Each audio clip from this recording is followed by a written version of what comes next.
We're talking about product facilitation, which is a product ownership topic in my mind. So I'd like to ask you if do you know these product owners? Let me turn on my presenter. Do you know these product owners? The user story generating machine. Do you know that product owner? What about this one? The gatekeeper. Do you know that product owner? Yeah, the gatekeeper is the person that stands between the team and the customer, so that the customers don't have to talk directly to the developers, and the developers really don't have to talk directly to the customer. And sometimes there's another gatekeeper in there called the Scrum Master. So the Scrum Master talks to the developers, and then the Scrum Master talks to the product owner, and then the product owner talks to the customer. So you might know this product owner. How about this one? The backlog administrator. Do you know this product owner? Is Marianne? I haven't seen Marianne Raddy today. She lives very close to here, works for Hotel Plan, and she asked me a question once, and she said, I know some product backlog administrators. And I thought, there's an archetype for you, the product backlog administrator. I wonder who grew up thinking, when I grow up, I get to be a product backlog administrator. We have a lot of those, though. So, do you know this guy? The product dictator. This turns out, I looked for dictator on an image search, and this came out. Someone else had to tell me that this is Stalin. I guess my knowledge of recent history isn't that great. But you can see this Stalin, the dictator, sitting at his desk, writing user stories to give to the team to say, here's what you have to do. So you may know any number of these product owners. You may even be one yourself. But I think there might be another way, another type of product owner that we could meet, and that would be the product facilitator. So today I want to introduce you to the product facilitator and give you some quick ideas of ways you might begin working with product facilitation. I asked Stefan, should I fess up to this or not? I just feel like I have to fess up a little bit. The description that got published on the website is for the workshop, all-day workshop. So we're not going to be actually practicing as many tools as was promised on the web, because this isn't the all-day workshop, it's the 45-minute version. And I hope that's okay. So if you guys can help me maximize the value and get the most out of this, I will be happy. So today, like I said, I want to talk to you about the product facilitator. I'm Steve Hoyler, and I am a product owner coach, which means I get to travel the world and work with product owners, which is fascinating. And when I do this, what I like to coach is this art of product facilitation.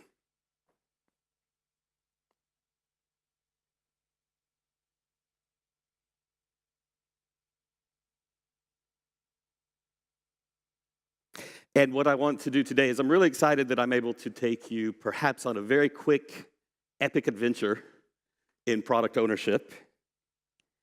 Because what I like to do is help product owners and teams do Agile, like we mean it. And that's a process of discovery to find out how to do Agile like we mean it. And I find that the poor product owner has often been overlooked. So we spend a lot of time teaching the Scrum Masters a little bit of facilitation skills. We've spent some time coaching the developers in some dev skills, and then we spent a half an hour teaching the product owners to prioritize the backlog, and then we said, okay, y'all go be agile. By the way, I'm from the South in America, so occasionally the y'all creeps out. Okay, you guys go and be agile. And I have the feeling that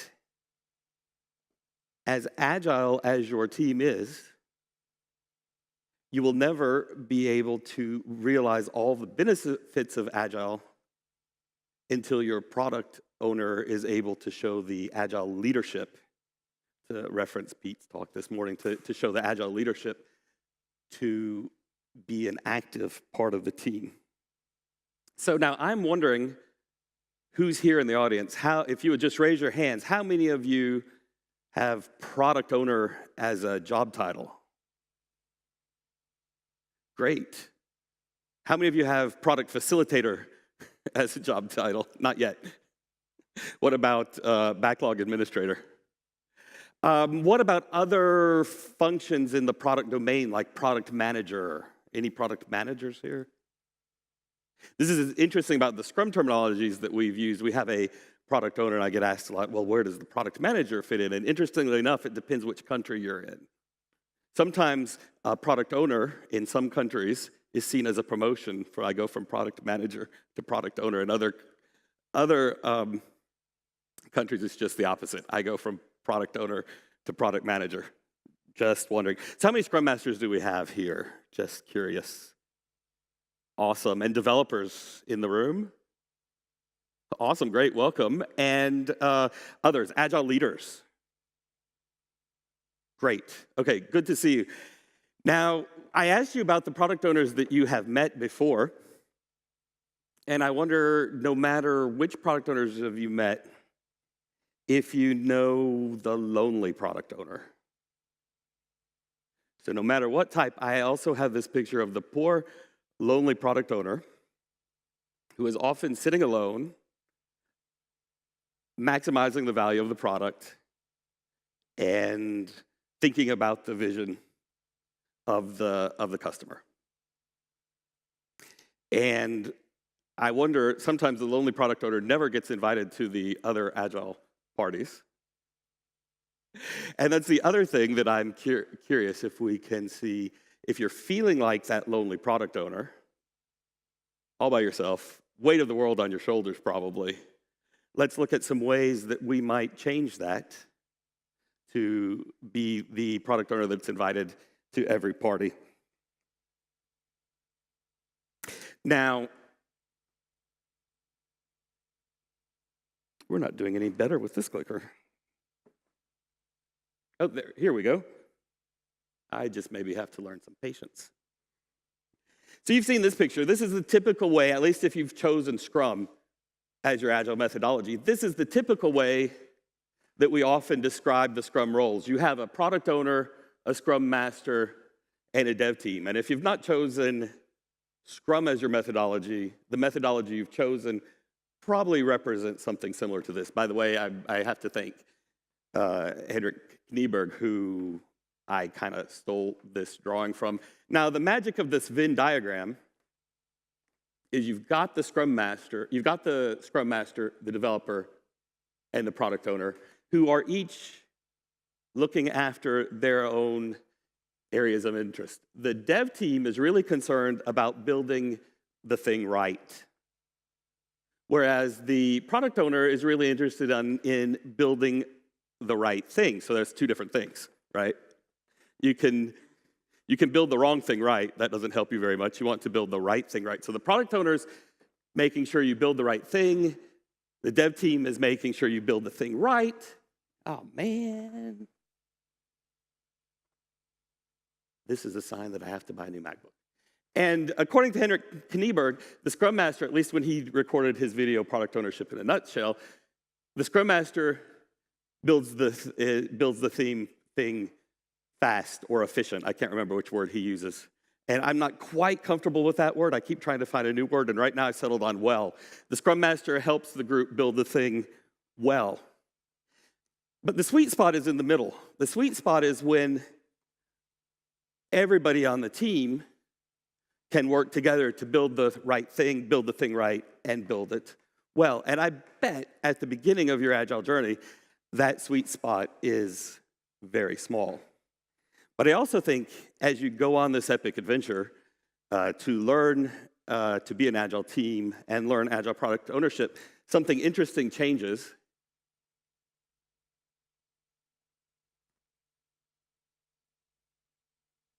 I believe with Fluency working together, all of these roles begin to push together so that sweet spot in the middle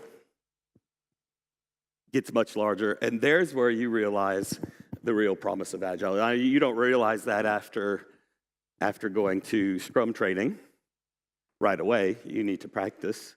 You don't realize that probably after 3 months. You haven't practiced it enough. But I'm betting if you're scrumming well for 2 or 3 years, you're going to see this happening on your teams. And that's where some of the magic lies. And I think this is where, of course, each of the roles have their deep specialization, where it always was, but they're all able to look at all of the aspects together and give you the great results. Now,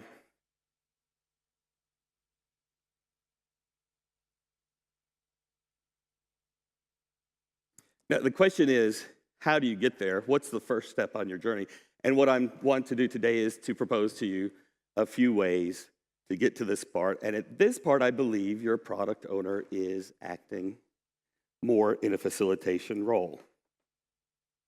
Now, the adventure that we're going to go on, it has it all. If you think of all of the epic adventures, you've got the adventurers that first need to learn to know each other and work together. They face great challenges in surviving their quest. There's always monsters somewhere. And they maybe even receive some mystical help from the Agile Fluency Fairy, perhaps, to help them on their way till finally the end of the quest, victory, big celebration, yay! And in this case, we're able to deliver a product that does what it needs to do for our customers and for our company. Let's look at the first tool that a product owner may use to learn the art of product facilitation, and that's powerful questions. Now, who here is familiar with powerful questions? Yeah, I see some people. Yeah, maybe. Well, it depends what I'm going to say next, right? You're like, I'm not going to commit to it until I know what you're going to say next. Powerful questions are a coaching tool that we teach to Scrum Masters often. Definitely, it's a skill that coaches learn. A powerful question is quite simply a question that produces a powerful result. So it's not the question itself that's powerful, it's the answer coming back that's powerful. And a tool that we often teach with powerful questions is, first, it helps to recognize them. And my colleague Deb Preuss drew this, and Carlton Nettleton, Scrum trainer in California, now in Portugal, contributed here as well. You can often recognize powerful questions by the words they begin with. A very powerful question often begins with the word why.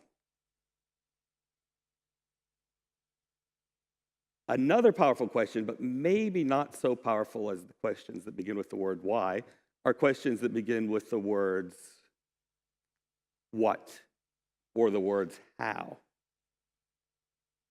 Now, less powerful than that are words that begin with what, who, when, where. And questions that aren't really very powerful maybe begin with which. Which one is that? Or questions that can be answered with yes or no. Those aren't very powerful questions. And they're not powerful questions because they don't provoke. They don't encourage powerful answers. So, which one would you rather have, A or B? I want A. That's the end of the discussion. So that wasn't a very powerful question. Do you want us to implement this feature? Yes. That's the end of the discussion. Do you want us to implement that feature? No.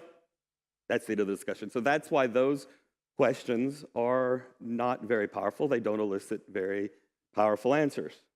However, questions that begin with the word why, those can be very powerful. Why did you choose to do this implementation in this way? Why are you asking for this feature? Why do you need this? those can produce extremely powerful answers because they're encouraging a deep discussion.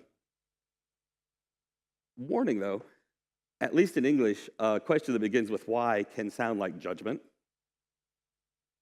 Why do you think this is the most valuable item? That sounds, maybe I shouldn't think that's, maybe I'm being judged. Let me change my, so we have to be cautious with why questions because they can be taken too powerfully and people can feel judged.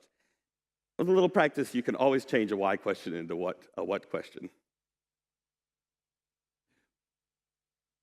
Why do you think the users will respond to this? Can be changed into what about this? What are the users responding to in this situation? That's almost the same question, but I've taken the judgment out, or the presumed judgment out, and I can still get a powerful answer.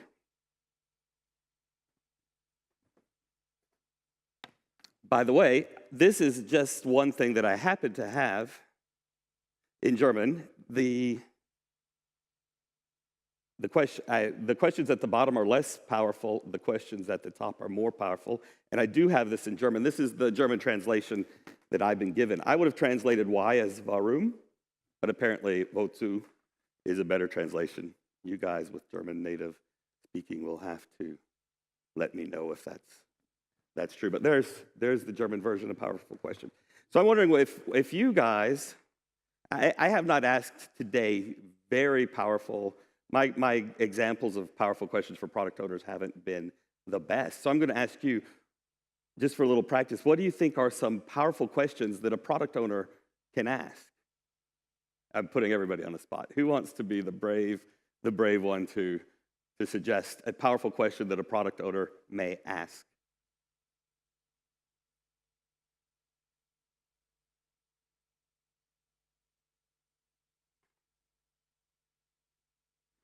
Oh, it's just after lunch. We didn't expect to have to be called on. Oh no, here's a, thanks, Mike.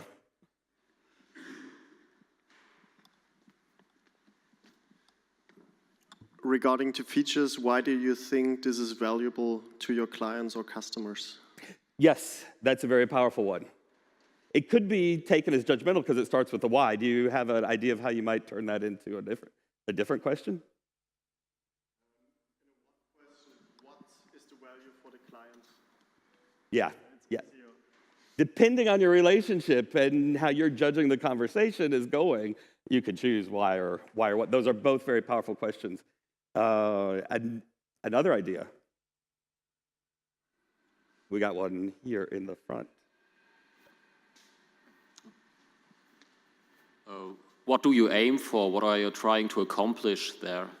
Yes. With this feature? Yes. What is your aim?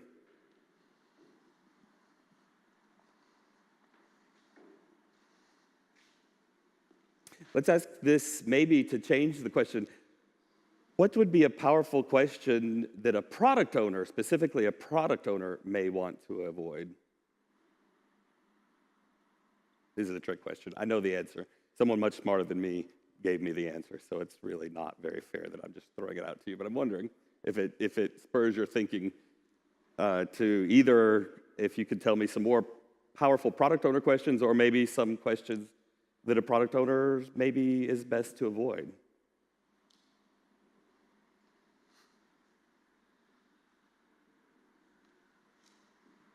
So I'm going to suggest this was the answer that was given to me. The powerful question that it's best for at least beginning product owners to avoid are questions that begin with the word how. Yes, those are very powerful questions, but they often lead new product owners into the bushes, into the weeds. Because we tend to say that the product owner is focusing on the why, the vision of the product, and the developers are focusing on the how. So I encourage new product owners to sort of remove the word how from try to remove the word how from their vocabulary. How would you implement this is moving away from the high-level vision and down to the details. But there are ways to answer good how questions, ask good how questions for product owners as well. How could we do that differently? That's a good how question. But I ask novice product owners to think carefully before trying the how questions. When we publish these slides, I'll provide you with a list of powerful questions. So if you are looking for the PDF of the slides, you can see these questions. And now what I'm going to encourage you is, if you are working as a product owner first, to think about these powerful questions and practice asking them. And it's actually very hard. In my coaching work, I often trip up and I ask a question and then I go, oh, that was really not a powerful question. I needed to ask that as a powerful question. So even after working with this idea for quite a long time, it's still hard to get into the mindset of using these questions.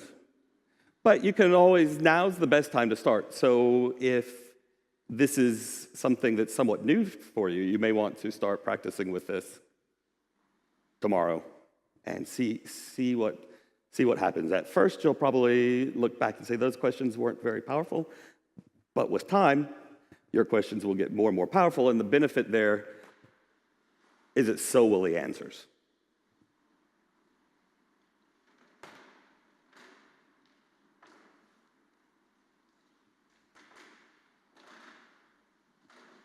So now, asking powerful questions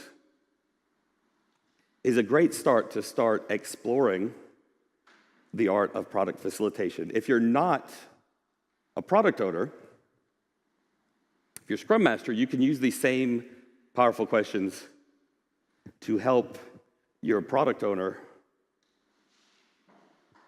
zero in on the aspects that the product owner can think about. What is the vision of this product?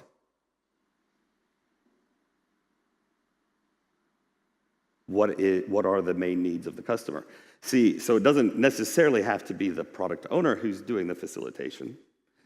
Everybody in the team can start using these powerful questions to facilitate a better product. Now, I want to introduce you to something else. This is a second tool for you. It's kind of a thinking tool.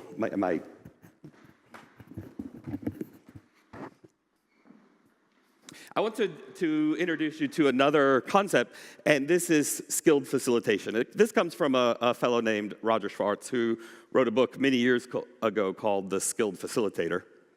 He came back a few years later, just a few years ago, and wrote another book that's called Smart Leaders, Smarter Teams.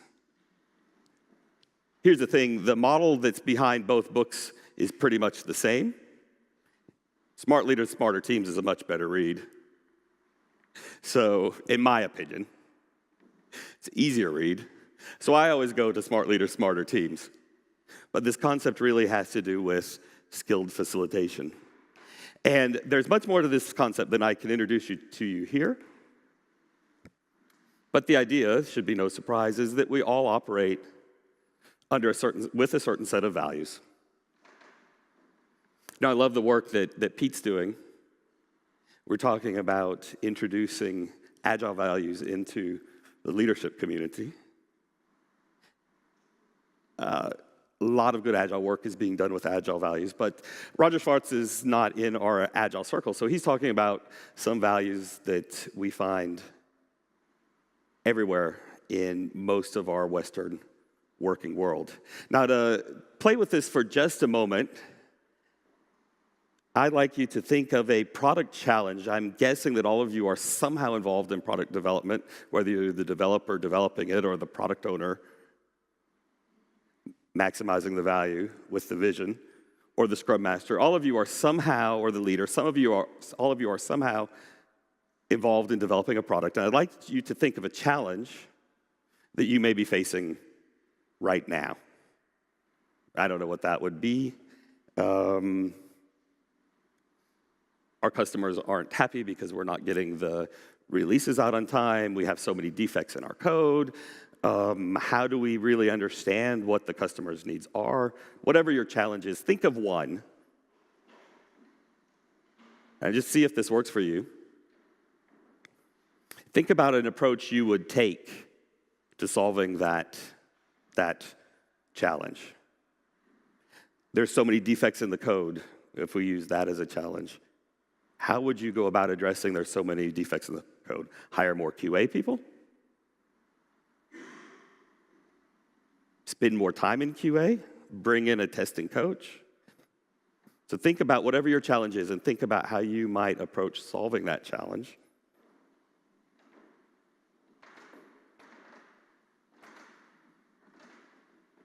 And now what I want to do is talk to you about the values of a unilateral control style of leadership. So, spoiler alert, this is the style of leadership that we've all been taught since we were babies in the Western world, I believe. So these values will be very familiar to you. The first value is win, always win, never lose. That's the key to leadership, is to always win and not lose. Which leads to a corollary value. It's good to be right. You need to be right.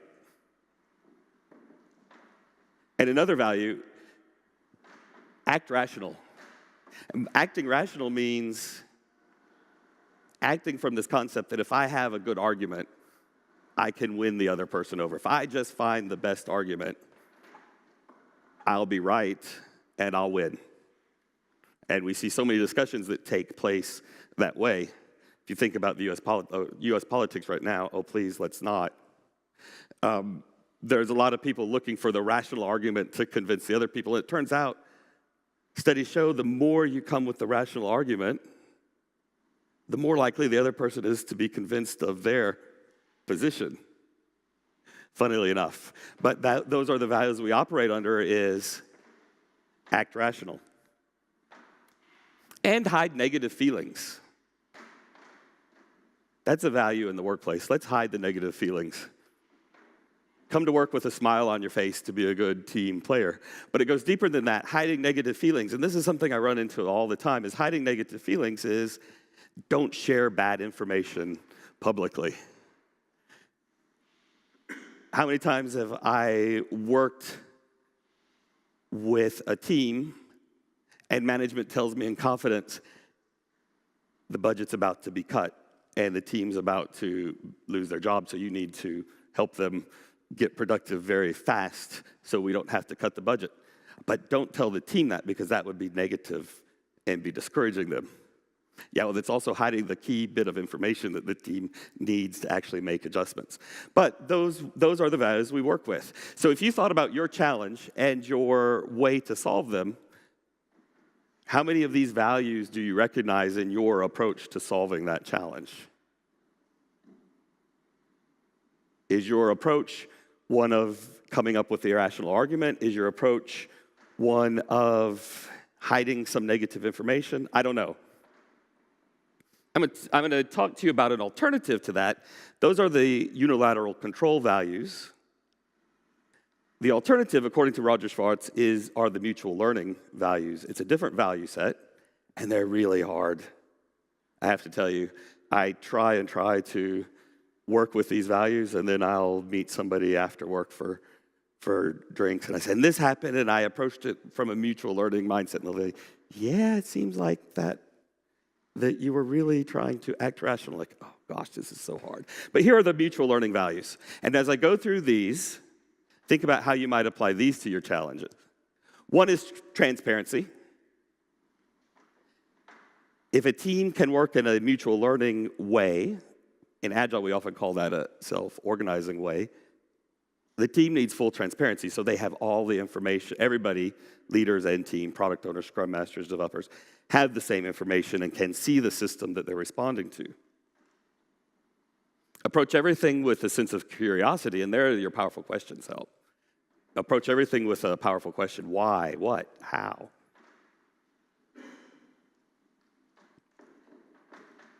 Make sure that people have informed choices and have accountability. That means if you're a facilitator or if you're a leader and you need to make a decision, that you're accountable for it. yes, I've taken this decision as a leader. As a facilitator, I've decided to facilitate the meeting in this direction. And I did it for these reasons. Is much different than trying to have your way to be right without just being accountable for that. So, I mean, how many times have I also heard, well, this decision was made. That's the famous passive voice. That passive voice works a lot better in German than it does in English. We have been taught for several years to avoid the passive voice in English. That's U.S. English. British English uses more passive voice. That thing happened. In that passive voice, it's hiding the accountability. Why did that thing happen? How did that thing happen? That thing happened. I don't know who's responsible. The accountability is along the lines of, I took this decision because. That shows accountability. And finally, show compassion. And one reason to work with compassion as a value is total transparency. Without compassion, that's hell, man. Can you imagine working in a totally transparent environment where we're not hiding negative feelings and we're also just uncompassionate to everybody? That would be a mobbing situation I wouldn't want to be involved in. So those are your set of mutual learning values. So now let me go back and ask you the question again. You had a challenge. You thought about your response to that challenge. Now that you see the mutual learning values, think about how your approach to the challenge might be different by applying these values.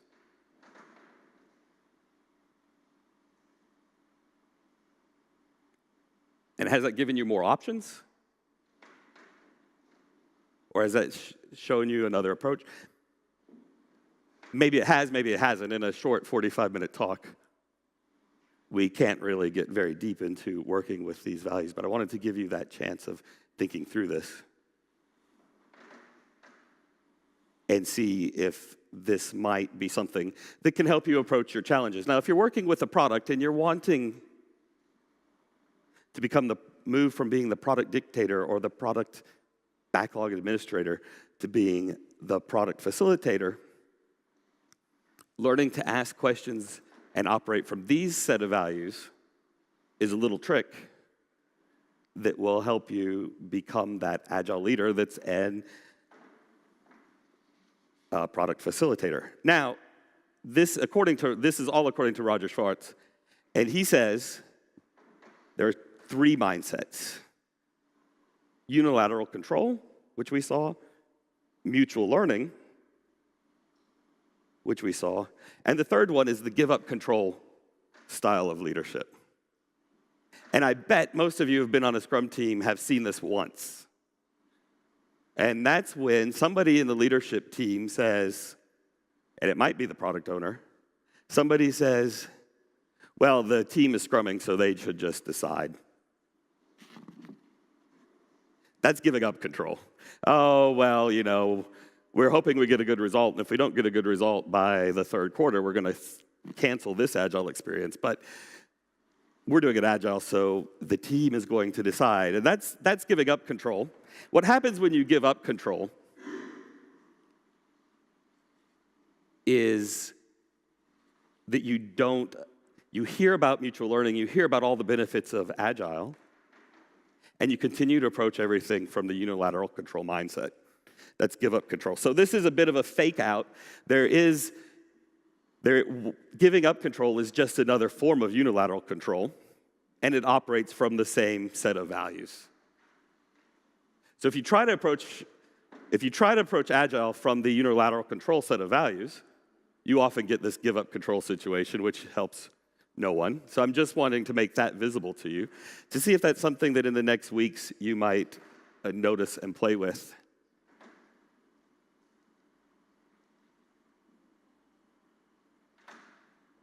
Now, final thing that I would like to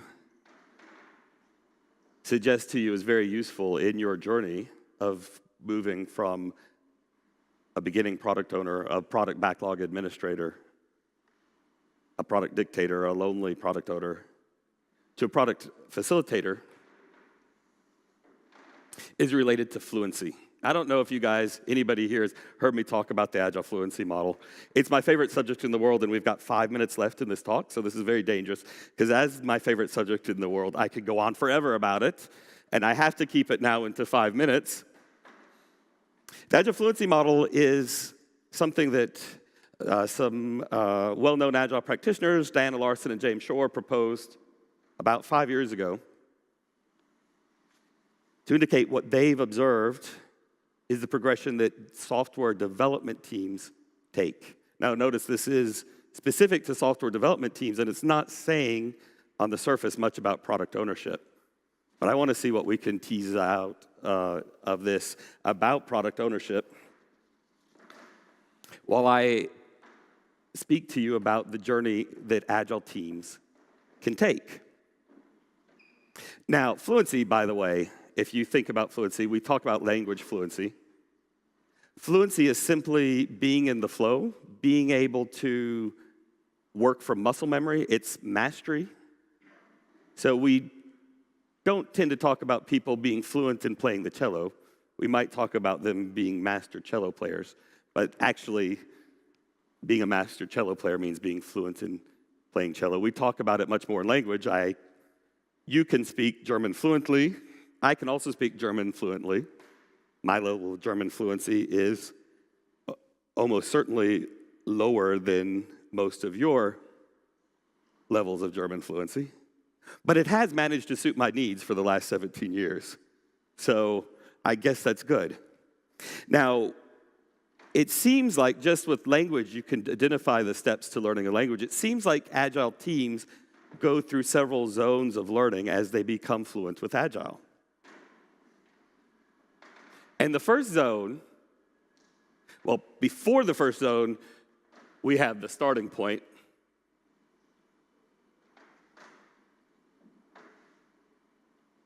The starting point, which just means you've got a group of developers that can somehow build code. But they're probably not a team. They require management to get things done. They're probably as likely to be thinking about what's cool and interesting for themselves rather than what's valuable for the customer and the business. And that's pre-Agile. And as we introduce Agile and start working with it, the teams find out that perhaps they can become masters at focusing on value. Quite simply, that means that they do their planning based on an understanding of the business value to the business and the customer. To be able to do that well in an Agile way, they make a shift in their understanding from being this group of individuals to actually functioning as a team. So that means mastering things like the planning game in XP or Scrum planning ceremony in Scrum. It means mastering things like retrospectives, providing an environment for the team. Now, usually for a team that focuses on value, they need a business liaison who tells the team what the customer's value is. And that's where the product owner is hidden in this model, because that's often seen as the product owner that's doing that. As the teams continue to learn and work together, they may discover that being able to focus on value is not quite enough. So they're doing their planning to choose to do things based on the value to the business and the customer. And they may find that they're unable to deliver on time, or they're unable to release to the market when the market needs it, because, quite frankly, they're drowning in technical debt. So the next shift that a team who's becoming more fluent in Agile will go through is the team shift that allows them to deliver value. Now, quite frankly, this is a shift in skill sets, because the team is learning all of those Agile technical practices that allow them to deliver quality code and approach the state of no bugs. No critical bugs ever get into the release. And we know we have a deliver on value team when they do deliver when the market needs it. Now, here, the product owners, one thing that a product facilitator is doing is working with all the stakeholders to make sure that the team has time to do this learning and pay down their technical debt. And the team that continues to learning together, 1.5 minutes. The team that continues working together is able to optimize value. This represents a structural shift because this represents no longer a business liaison telling the team what the business value is. That means the product owner, product facilitator, product person is sitting as a part of the team, and the team understands for themselves or can understand for themselves what is valuable for the business. There is another zone of fluency, which is almost theoretical, so I'm not going to mention that. But there's your whole fluency model. It suggests a way to coach and work with teams, and also suggests a journey for the product owner from going to someone who's serving as a liaison between team and business to helping the team understand value for themselves. And they're going to play me off the stage like on the Oscars. It's that third zone of fluency, that this proverbial situation where the roles push together and you get that huge sweet spot in the middle. I hope these hints at ways to go about that journey have been helpful. If you're interested in learning more, I do training and coaching on this. PO by Design is a class where we go on an epic adventure to discover the secrets behind making product ownership work in your company. And we do a lot of LEGO series play in there, so it's also a lot of fun. So get in touch with me if that's interesting to you. I'm around for the rest of the day. I love to talk about all of this, so once you get me talking, I won't shut up, as you just noticed, and I'm done.